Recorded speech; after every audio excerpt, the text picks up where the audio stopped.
मुकेश अंबानी की इनकम का अंदाजा आप ऐसे लगा सकते हैं कि जब तक आप ये वीडियो देखेंगे तब तक मुकेश अंबानी 1,92,00,000 रुपए कमा चुके होंगे। जी हाँ, सिर्फ 10 मिनट में करीब 2 करोड़ रुपए। आजकल हर तरफ मुकेश अंबानी के बेटे की शादी के चर्चे हैं, जिसमें दुनिया भर से मुख्तलिफ सेलिब्रिटीज ने शिरकत की। दुनिया के टॉप परफॉर्मर्स, क्रिकेटर्स और मूवी स्टार्स ने शिरकत करके शादी को 4 चांद लगा दिए। ये तो सब जानते हैं कि ये तमाम स्टार्स फ्री में नहीं बल्कि भारी पैसे लेकर आए हैं। सिर्फ जस्टिन बीबर की ही बात की जाए तो उन्होंने चंद मिनट्स की परफॉर्मेंस के 80 करोड़ इंडियन या 280 करोड़ पाकिस्तानी रुपए लिए हैं। अब यहाँ पर हर एक के जहन में यही सवाल आता है कि मुकेश अंबानी एशिया के सबसे अमीर आदमी तो हैं, लेकिन इन्होंने इतना सारा पैसा कमाया कैसे? 10,370 अरब रुपए। क्या है इनकी कमाई का असल जरिया जो इनको पूरे एशिया का अमीर तरीन इंसान बनाता है? और सबसे बढ़कर, जब एक भाई सोने के पानी से नहा रहा है तो वहीं दूसरे भाई का दिवालिया क्यों निकला हुआ है? आइए देखते हैं मुकेश अंबानी की सक्सेस स्टोरी की कुछ झलकियां। नाज़रीन, अगर आप इंडिया में रहते हैं तो चाहते हुए भी कोई ऐसा दिन नहीं गुजार सकते जिसमें आप मुकेश अंबानी को कोई प्रॉफिट ना दें। टेलीकॉम सेक्टर हो, पेट्रोलियम, क्रिकेट या रिटेल सेक्टर, मुकेश अंबानी की रिलायंस इंडस्ट्रीज हर जगह फैली हुई है और आपका दिन में मुकेश अंबानी के किसी न किसी बिजनेस से वास्ता पड़ता ही रहता है। लेकिन इस सब की शुरुआत मुकेश अंबानी ने खुद नहीं बल्कि उनके बाप धीरूभाई अंबानी ने की थी। 1950 में धीरूभाई अंबानी गुजरात से एक अच्छी जॉब के लिए यमन चले गए। उन्होंने 8 सालों तक इंपोर्ट एक्सपोर्ट के एक कारोबार में क्लर्क की नौकरी की और इस कारोबार को करीब से समझने की कोशिश की। 8 सालों के बाद 1958 में वो वापस इंडिया आए और इस बार उनके पास एक बिजनेस आइडिया मौजूद था। उन्होंने ट्रेडिंग बिजनेस स्टार्ट किया जिसे रिलायंस कमर्शियल कॉरपोरेशन का नाम दिया गया। शुरुआत में ये आरसीसी कंपनी सिर्फ स्पाइसेस यानी मसालों की ट्रेडिंग में इन्वॉल्व थी। वो इंडिया से मसाले खरीद कर उनको मिडिल ईस्ट और अफ्रीका में एक्सपोर्ट करते थे। क्योंकि 8 साल तक इंपोर्ट एक्सपोर्ट के काम से वाबस्ता रहने की वजह से धीरूभाई को इस बिजनेस का काफी एक्सपीरियंस था, इसीलिए देखते ही देखते कामयाबी की सीढ़ियां उनके लिए आसान बनती गईं। लेकिन धीरूभाई कुछ और भी करना चाहते थे। उन्होंने सोचा कि इंपोर्ट एक्सपोर्ट तो चल ही रही है, अब क्यों ना मैन्युफैक्चरिंग बिजनेस में कदम रखा जाए। 1966 में उन्होंने रिलायंस टेक्सटाइल्स के नाम से एक नई कंपनी लॉन्च कर दी। उस वक्त कॉटन पर इंडियन सरकार की तरफ से काफी सख्ती थी, जिसकी वजह से पूरी इंडियन टेक्सटाइल इंडस्ट्री में बहरान रचा हुआ था। इसी दौरान धीरूभाई अंबानी ने कॉटन के बजाय सिंथेटिक टेक्सटाइल्स का इस्तेमाल शुरू कर दिया, यानी केमिकल प्रोसेस के जरिए कपड़े बनाए जाने लगे, जिससे न सिर्फ वो सरकार की पॉलिसीज से बच गए बल्कि कपड़े सस्ते होने की वजह से मार्केट में ज्यादा फेमस भी हो रहे थे। धीरे धीरे रिलायंस इंडस्ट्रीज बढ़ती गई, बड़े बड़े इन्वेस्टर्स और आम पब्लिक भी इसमें इन्वेस्ट करने लगी। रिलायंस इंडस्ट्री इतनी कामयाबी हासिल कर चुकी थी कि 1987 में क्रिकेट वर्ल्ड कप का टाइटल स्पॉन्सर भी रिलायंस के पास ही था। अब यहाँ पर एक चैलेंज ये था कि धीरूभाई अंबानी को टेक्सटाइल इंडस्ट्री चलाने के लिए पेट्रोकेमिकल्स दूसरी इंडस्ट्रीज से खरीदने पड़ते थे, इसीलिए उन्होंने अपना पेट्रोकेमिकल बिजनेस स्टार्ट करने का इरादा कर लिया। इस तरह रिलायंस पेट्रोलियम इंडस्ट्री में भी उन्होंने कदम जमा लिए।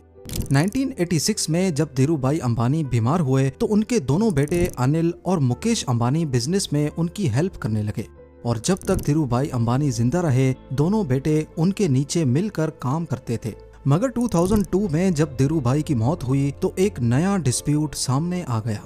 अपनी मौत से पहले धीरूभाई अंबानी ने अपनी जायदाद की तकसीम यानी उसकी डिवीजन के बारे में कुछ नहीं बताया था, तो अब उनके जाने के बाद रिलायंस इंडस्ट्रीज का कंट्रोल कौन संभालेगा? इसी सिलसिले में रिलायंस के बोर्ड ऑफ गवर्नर्स की मीटिंग कॉल की गई और उसमें फैसला हुआ कि ज्यादा कंट्रोल मुकेश अंबानी को दिया जाएगा और यहीं से दोनों भाइयों के दरमियान दरार पड़ गई।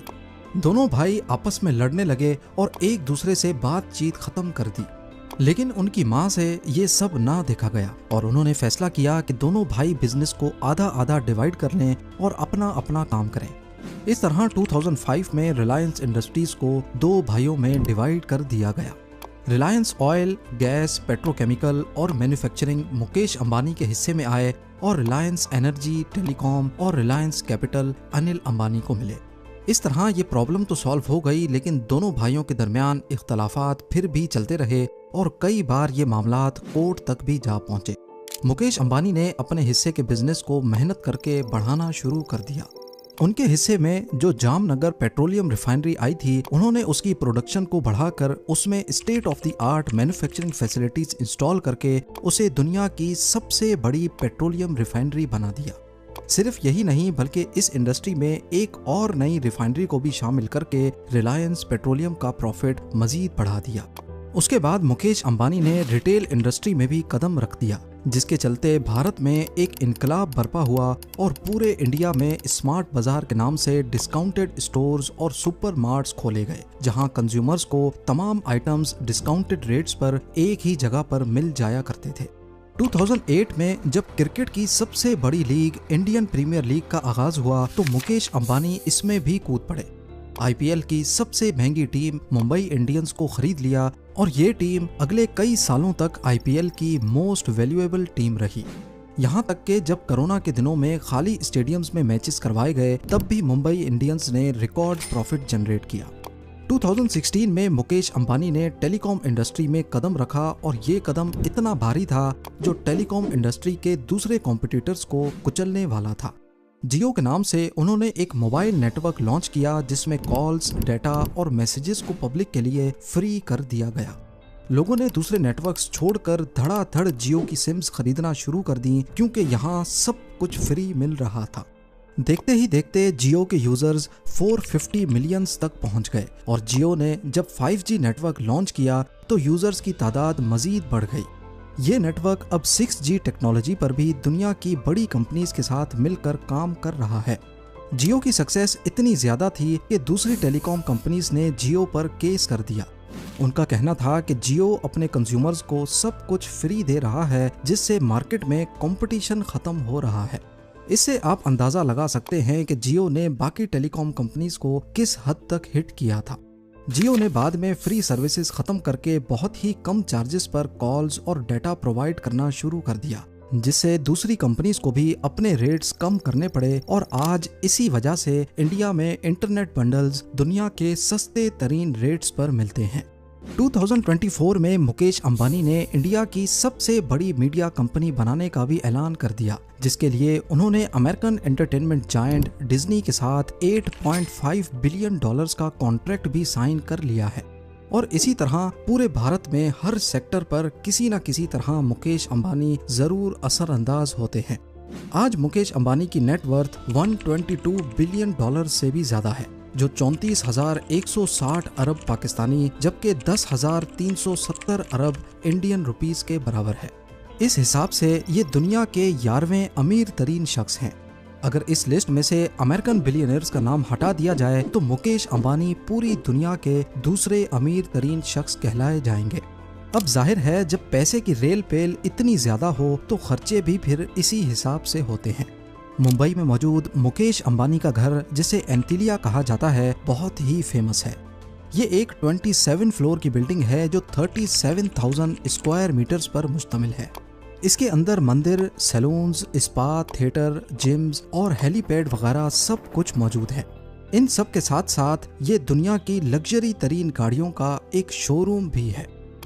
हाल ही में आनंद अंबानी की होने वाली शादी तो आपको याद ही है। एक अंदाजे के मुताबिक मुकेश अंबानी ने अपने बेटे आनंद अंबानी की शादी पर 5,000 करोड़ रुपए खर्च किए हैं और ये सिर्फ एक अंदाजा है।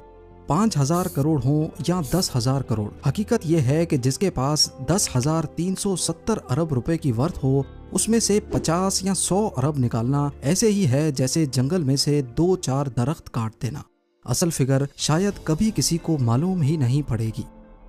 एक तरफ मुकेश अंबानी के पास तो पैसे की कोई कमी नहीं, लेकिन दूसरी तरफ इनके छोटे भाई अनिल अंबानी हैं, जिनको वालिद की जायदाद का आधा हिस्सा ही मिला, लेकिन आज उनका दिवालिया निकला हुआ है।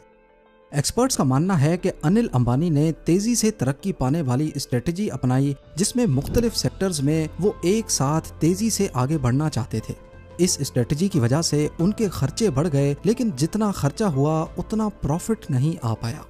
दूसरा रीजन ये था कि अनिल अंबानी का ग्रुप इंडस्ट्री के मंजे हुए खिलाड़ियों से टक्कर ले रहा था।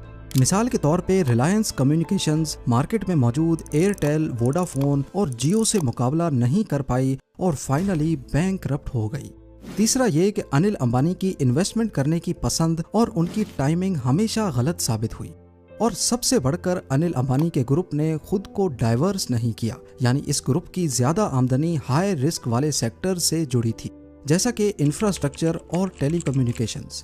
जब बिजनेस मुख्तलिफ सेक्टर्स में फैला होता है तो बुराई आने के वक्त उनके पास किसी न किसी सेक्टर का सहारा मौजूद होता है। इन सब मामलात के साथ साथ अनिल अंबानी मुख्तलिफ लीगल मसलों में भी फंसे रहे। रिलायंस कम्युनिकेशंस ने एरिक्सन कंपनी के कुछ पैसे वापस करने थे और ये मामला मुंबई कोर्ट तक आ पहुंचा। कोर्ट ने अनिल अंबानी को 1 महीने के अंदर एरिक्सन के सारे ड्यूज क्लियर करने का ऑर्डर किया, और अगर ऐसा ना किया गया तो 1 महीने के बाद अनिल अंबानी को अरेस्ट किया जाना था। लेकिन ऐन मौके पर बड़े भाई मुकेश अंबानी ने एंट्री की और पैसे अदा करके अनिल अंबानी की बेल करा दी। ऐसे करते करते आज अनिल अंबानी की टोटल नेट वर्थ 0 है, और ये स्टेटमेंट उन्होंने खुद यूके कोर्ट में जमा करवाई जब एक केस के दौरान कोर्ट ने उनको चाइना की 3 बैंक्स को $719 मिलियन वापस करने का ऑर्डर किया। उम्मीद है लोग भरपूर लाइक और शेयर करेंगे। आप लोगों के प्यार भरे कमेंट्स का बेहद शुक्रिया। मिलते हैं अगली शानदार वीडियो में।